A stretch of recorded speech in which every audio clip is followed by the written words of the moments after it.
Tummidihatti different issue, అది గోదావరి నది వాళ్ళు కట్టాలనుకుంటున్నారు, దాని మీద కూడా పలు రకాల అభిప్రాయాలు ఉన్నాయి. బట్ ఇవాళ ఇంపార్టెంట్ ఇష్యూ కృష్ణ.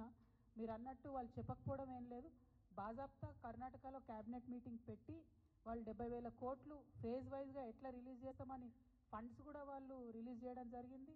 అదేవిధంగా ల్యాండ్ అక్విజిషన్ ఫేజ్ వైజ్ ఎట్లా చేస్తామని కూడా వాళ్ళు ప్రాపర్ ప్రణాళిక రూపొందించుకొని క్యాబినెట్ అంతా కూడా ఒక దగ్గర కూర్చొని చెప్పిన తర్వాత నిర్ణయం జరగలేదు అని చెప్పి ఇట్లాంటి మాటలు మాట్లాడడం నిజంగా కూడా మీ మహబూబ్ నగర్ బిడ్డలకు, నల్గొండ బిడ్డలకు వాళ్ళకు ద్రోహం చేయడం తప్ప ఇంకోటి కాదని చెప్పి నేను భావిస్తా ఉన్నాను.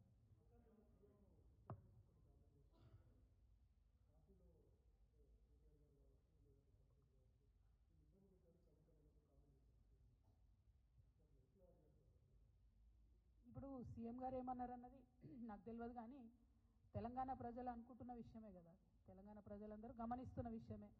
ఇప్పుడు బీఆర్ఎస్ పార్టీ సోషల్ మీడియా నన్నే దాడి చేస్తుంది, హరీష్ అన్న మీడియా నన్నే దాడి చేస్తుంది, సంతోష్ అన్నకున్న సీక్రెట్ మీడియా నన్నే దాడి చేస్తుంది.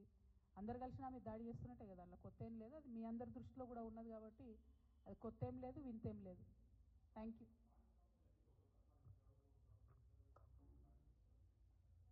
ఎక్కడ మాట్లాడిరండి, ఒక్కసారి కూడా కనీసం బీసీల మీటింగ్ రివ్యూ తీసుకోవడం లేదు సీఎం గారు. మేము పదే పదే కోరుతున్నాం, నిన్న కూడా మన తెలంగాణ జాగృతి నుండి కూడా మళ్ళీ చెప్పినాం మేము, మీరు కనుక తక్షణం నిర్ణయం తీసుకోకపోతే ఇక మంత్రుల ఇల్లు ముట్టడించుడు ఉంటుంది ఫస్ట్ ఫేజ్లో, ఇంకా కూడా నిర్ణయం తీసుకోకపోతే ముఖ్యమంత్రి గారి ఇల్లు కూడా ముట్టడించాల్సి వస్తుంది. ఎందుకంటే 30 తారీఖు నాడు ఎన్నికలని చెప్తే కూడా కనీసం బాధ్యత లేకుండా మాట్లాడకుండా చివరి నిమిషంలో కోర్టుకు పోదాంలే అనేటటువంటి ఒక వైఖరి నిర్లక్ష్యపూరితమైన వైఖరి రాష్ట్ర ప్రభుత్వం చేస్తూ ఉన్నది. ఇది బీసీలను వారు పట్టించుకోవట్లేదు అనడానికి సంకేతం.